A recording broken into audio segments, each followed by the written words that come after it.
오늘 우리에게 주시는 말씀은 구약성경 잠언 3장 5절 6절에 있는 말씀입니다. 잠언 3장 5절 6절 말씀 함께 읽겠습니다. 너는 마음을 다하여 여호와를 신뢰하고 내 명철을 의지하지 말라. 너는 범사의 그를 인정하라. 그리하면 내 길을 지도하시리라. 아멘.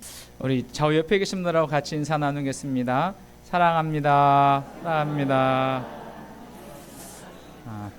다시 한번 할까요? 주님의 평화가 함께 하시기 바랍니다. 위로부터 부어주시는 하나님의 은혜와 평강이 우리 모두에게 또 가정에서 영상으로 드리는 교우들 위해 함께 하시기를 소망합니다.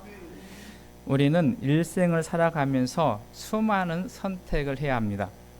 어디로 가야 할지, 무엇을 입고 무엇을 마실지, 누구를 만나고 또 무엇을 하고 어떻게 살아야 할지 다양한 선택이 우리 앞에 놓여 있습니다.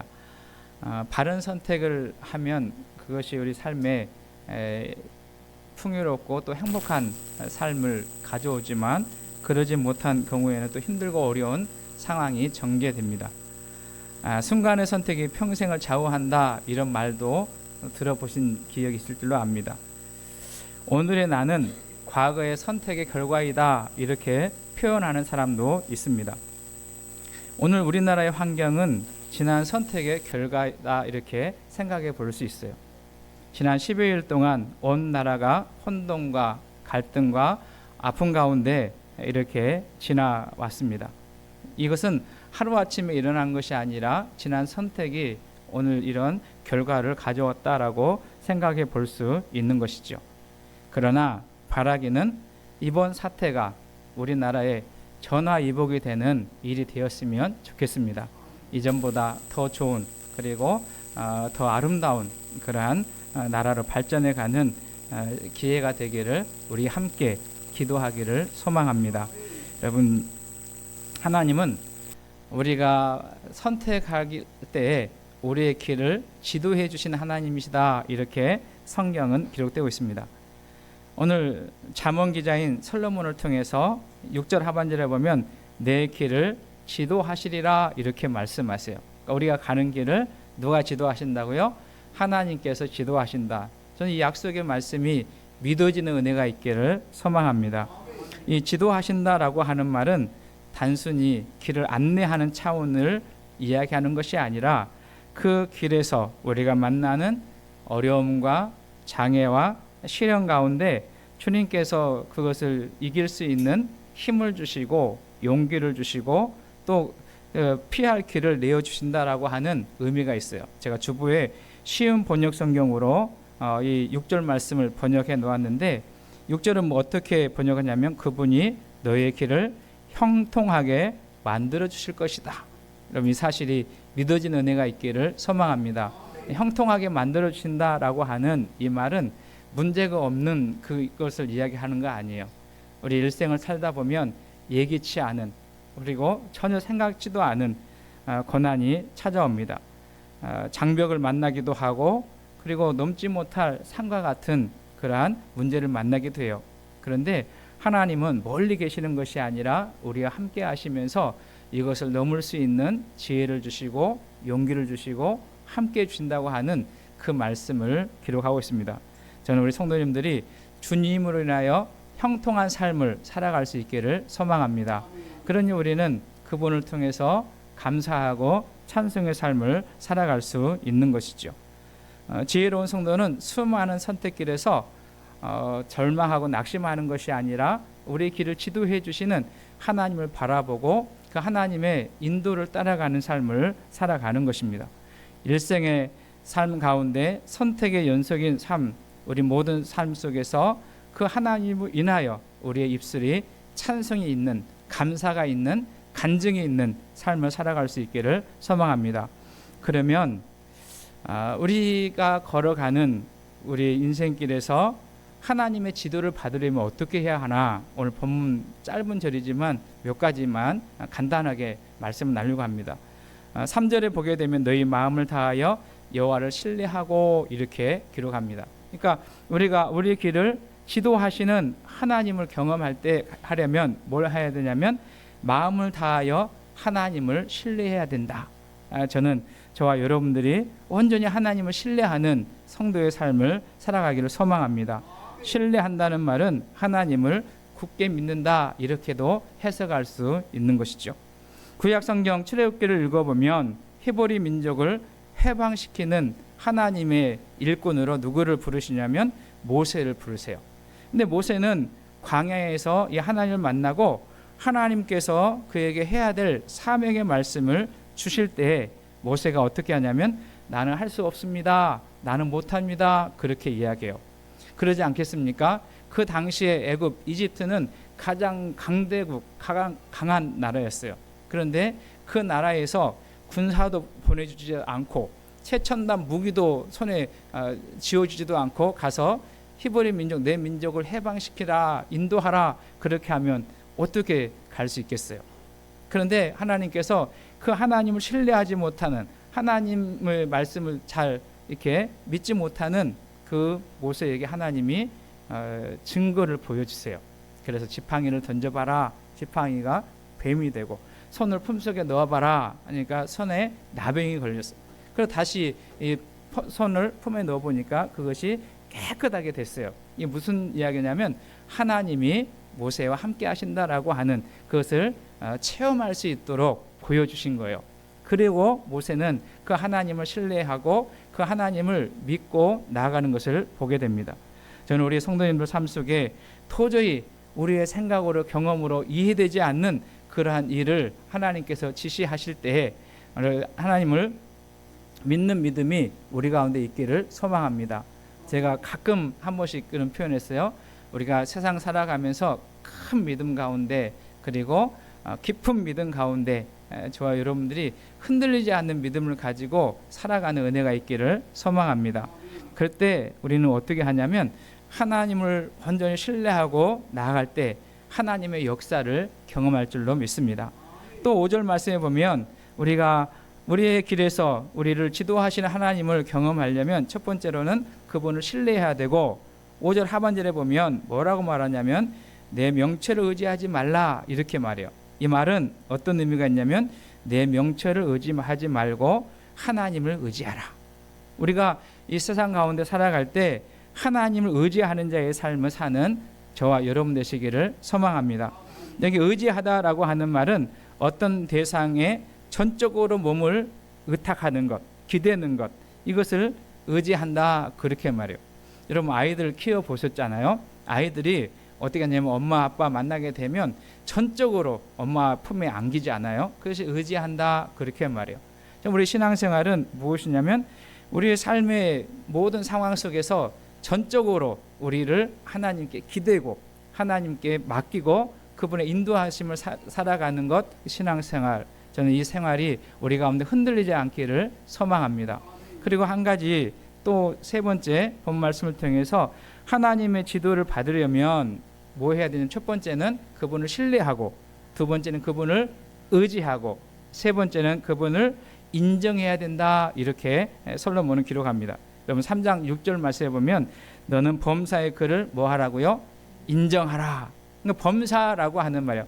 그러니까 좋을 때만 인정하는 것이 아니라 때로는 힘이 들고 어려울 때에도 내가 문제를 해결할 수 있는 상황에도 그분을 인정할 뿐만 아니라 해결할 수 없는 상황 속에서도 그분을 인정하는 것, 그것이 범사의 그분을 인정하는 일입니다. 범사의 하나님을 인정한다라고 할 때 여기는 두 가지 의미가 있는데 언제 우리가 하나님을 인정할 수 있냐면 하나님을 알 때. 여러분 친구들이나 또 만나는 사람과 교제할 때 그분을 인정할 때 언제 인정했어요? 전혀 모를 때 인정하나요? 아니면 그분의 말이나 행동이나 생활을 이렇게 보면서 인정하나요? 그분과 친밀한 관계, 교제를 갖고 경험하게 될 때 우리는 상대방을 인정하는 그 삶을 살아가지 않습니까? 그래서 저는 우리 모두가 하나님을 온전히 아는 은혜가 있기 원하는데 그 아는 것은 단순히 배워서 지식이나 책을 읽어서가 아니라 그 하나님을 만나고 경험하는 삶을 살아갈 때 그분을 알게 되고 인정하게 됩니다. 시편 기자는 시편 78편 23절에서 하나님께 가까이 함이 내게 복이라. 내가 주 여호와를 나의 피난처로 삼아 주의 모든 행적을 전파하리이다. 이렇게 노래합니다. 하나님을 가까이 하는 것이 복이고, 그 가까이 한다라고 하는 말은 하나님과 친밀한 관계를 맺고 의지하는 자의 삶을 살고 그분을 경험하는 자의 삶을 살아가는 것. 여러분, 일평생을 살아가면서 가까이 할 것이 많이 있지만 그 중에서도 하나님을 가까이 하는 자의 삶을 살아가시는 우리 모두가 되시기를 주님의 이름으로 축원합니다. 여러분, 그분과 가까이 하면 뭐가 되냐면 하나님과 친밀한 관계가 되고, 하나님과 친밀한 관계가 되면 그분과 친구가 되네요. 여러분, 우리가 자주 부른 찬송가 442장에 보면 저 장미꽃 위에 이슬이라고 하는 찬양 자주 부르시잖아요. 그 흐름에 보면 주가 나와 동행하면서 나를 친구 삼으셨네. 우리 서로 받은 그 기쁨을 알 사람이 없도다. 그러니까 누구만 하냐면 하나님과 친밀한 관계를 맺고 하나님을 알 때 그 기쁨을 누리는 자의 삶을 살아간다라는 것입니다. 아무리 하나님에 대해서, 하나님의 은혜에 대해서, 하나님의 사랑에 대해서 이야기해도 내가 경험해 보지 않으면, 내가 만나보지 않으면 그 기쁨을 알 수가 없는 거예요. 저는 우리 모두 주님을 깊이 아는 은혜가 있기를 주의는 축원합니다. 그럴 때 우리는 하나님을 인정할 수 있어요. 또 하나는 하나님을 인정한다는 것은 또 어떤 의미가 있냐면 그분께 물어본다라고 하는 의미가 있어요. 그러니까 하나님을 알게 될 때 그분을 온전히 신뢰하게 되면 우리는 뭐 하냐면 그분에게 질문하는 거예요. 하나님, 제가 어디로 가야 합니까? 제가 어떻게 해야 합니까? 우리 같이 한번 할까요? 하나님, 제가 무엇 하기를 원하십니까? 예. 그러니까 하나님과 친밀한 관계를 맺고 그분을 인정할 때 우리는 그분의 뜻을 구하고 그분의 꿈을 물을 수 있게 되는 것입니다. 구약 성경에 보면 다윗이라고 하는 사람 우리가 잘 알지 않습니까? 이 다윗에게는 사도행전을 보면 특별한 별명을 하나 붙여줘요. 하나님 마음에 합한 사람, 또 다르게 번역하면 하나님 마음에 맞는 사람, 이렇게 이름을 붙여줍니다. 여러분, 다윗은 실수하지 않고 그리고 완벽하고 죄를 범하지 않은 사람이다. 그래서 하나님이 그를 내 마음에 합한 사람이다, 그렇게 하는 것이 아니라 다윗도 우리와 같아요. 그도 실패했고 그도 실수했고 그도 하나님 말씀에서 벗어난 적이 있습니다. 그럼에도 불구하고 하나님은 다윗을 내 마음에 맞는 사람, 내 마음에 합한 사람이다, 그렇게 말해요. 근데 그렇게 된 요인 중에 하나를 찾아본다면 그 사무엘상 23장에 보면 다윗은 늘 하나님께 묻고 묻는 사람이었어요. 하나님께 뭐 했다고요? 질문했다는 거예요. 기도하면서 하나님 어떻게 해야 합니까? 사무엘상 23장에 보면 다윗이 사울 왕을 피해서 도망 다닐 때에 어떤 일이 벌어졌냐면 블레셋 사람들이 그일라라고 하는 땅에 침략을 해왔어요. 그래서 다윗이 하나님께 물어요. 하나님, 어떻게 해야 합니까? 이렇게 물으니까 하나님께서 전쟁터로 나가라는 거예요. 지금 다윗이 어떤 상태인데 사울을 피해서 도망 다니는 상태예요. 그래서 도망 다니는데 하나님은 뭐 하냐면 도망 다니는 것 그만두고 그일라로 올라가 싸우라, 그렇게 말하는 거예요. 여러분, 이 생각을 해보세요. 그래서 다윗은 하나님께 물었으니까 하나님이 답을 주셨고 그 답을 가지고 이제 싸우러 가게 되는데 다윗을 따라가는 사람들이 뭐라고 이야기하냐면 우리 그렇게 가면 안 된다. 우리 그렇게 가면 안 된다. 그렇게 이야기해요. 충분히 그럴 수 있지 않겠습니까? 지금 도망자의 신세인데 그렇게 이제 공개적으로 나가게 되면 어디에 있는지 위치가 밝혀지게 되고 그리고 생명의 위협이 있는, 그러니까 대부분 사람들은 그렇게 가면 안 됩니다, 그렇게 반대를 했어요. 그러니까 다윗이 사람들의 이야기를 듣고 또 하나님께 묻는 거예요. 여러분 한번 같이 읽어보실까요? 사무엘상 23장 4절 말씀 같이 읽습니다. 시작. 다윗이 여호와께 묻자온대 여호와께서 대답하여 이르시되 일어나 그일라로 내려가라. 내가 블레셋 사람들을 내 손에 넘기리라 하신지라. 무슨 말이요? 다윗이 다시 물어요. 사람들이 이렇게 말하는데 하나님은 어떻게 해야 합니까? 그렇게 하나님께 물을 때 하나님이 대답하세요. 그 일나라 올라가라. 내 손이 너와 함께 하겠다. 내가 그들을 내 손에 넘겨주겠다라는 거예요. 그래서 다윗은 이것이 하나님 마음에 맞고 하나님 마음에 합한 자의 삶을 살아갔던 것입니다. 저는 우리가 속해 있는 모든 성도님들이 늘 어떤 범사에 무슨 문제 있든지 무슨 상황에 있든지 어떤 선택의 길에서 먼저 결정하지 말고 하나님께 묻고 묻는 그런 삶을 살아가시는 우리 모두가 될 수 있기를 주님의 이름 축원합니다. 그러면 하나님은 우리 길을 지도해 주실 줄로 믿습니다. 말씀을 정리합니다. 우리가 가야 할 길을 우리는 알 수 없어요. 본문에 내 길을 지도하시리라 하는 이 말씀 속에 이 길이라고 하는 것은 한 길만 이야기하는 복수로 되어 있어요. 그러니까 한 길만 아니라 여러 가지 길이 있게 되는데 이 길 가운데 우리가 만나는 다양한 상황, 갑갑한 일을 만나고 한숨 쉴 때도 있고 꽉 길이 막혀서 좌절할 때도 있고 앞뒤로 갈 수 없는 위험한 상황에 만날 때도 있습니다. 그때에도 하나님은 우리의 길을 지도해 주신다. 그때에도 하나님은 우리 길을 인도해 주신다라고 하는 믿음이 있기를 주님의 이름으로 축원합니다. 출애굽기를 읽어보신 분들은 알겠지만 이스라엘 백성들이 하나님을 원망하고 불평한 이유는 길 때문에 그래요. 왜 이 길이 힘듭니까? 왜 이 길이 우리에게 고난이 있습니까? 왜 길이 이렇게 우리를 괴롭게 합니까? 그렇게 해요. 그런데 하나님께서 이스라엘 백성들을 인도하는 그 길은 이스라엘 백성들에게는 가장 좋은 길이요, 저들이 갈 수 있는 길이었기 때문에 하나님은 비록 사람의 눈으로 볼 때 그 길이 힘들고 어려워 보여도 그 길을 인도해 주십니다. 이런 그 하나님을 신뢰할 수 있는 믿음이 우리에게 있기를 주님의 이름으로 축원합니다.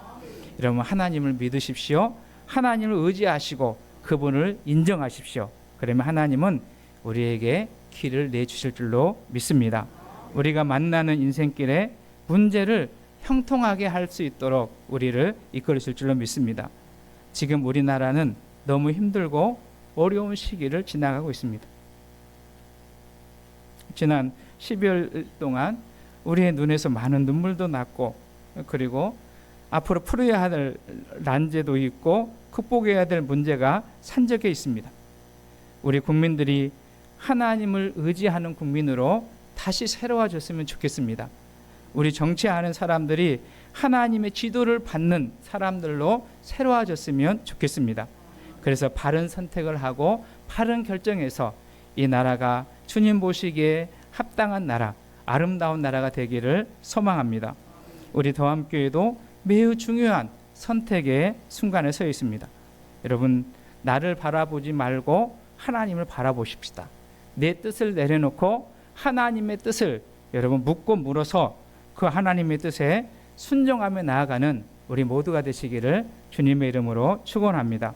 우리가 가는 길을 하나님은 인도해 주십니다. 그 길이 우리의 편에서는 때로는 꼬불꼬불한 길이고 협착한 길이라 할지라도, 고난같이 보이는 길이라 할지라도 그 길은 나보다 앞서서 가시는, 그 길을 너무나 잘 아시는 하나님이 인도하시기에, 그 하나님은 실수하지 않으시는 좋으신 하나님이시기에 그분을 신뢰하고 그분을 믿고 그분을 인정하며 주의 인도하심을 따라 믿음으로 나아가는 우리 모두가 되시기를 소망합니다. 하나님은 반드시 우리에게 좋은 길을 내주실 것이고 그 길에 하나님을 찬양하며 간증하게 하실 줄로 믿습니다. 그 간증이 우리 모두의 노래가 되고 찬송이 될 수 있기를 주님의 이름으로 축원합니다.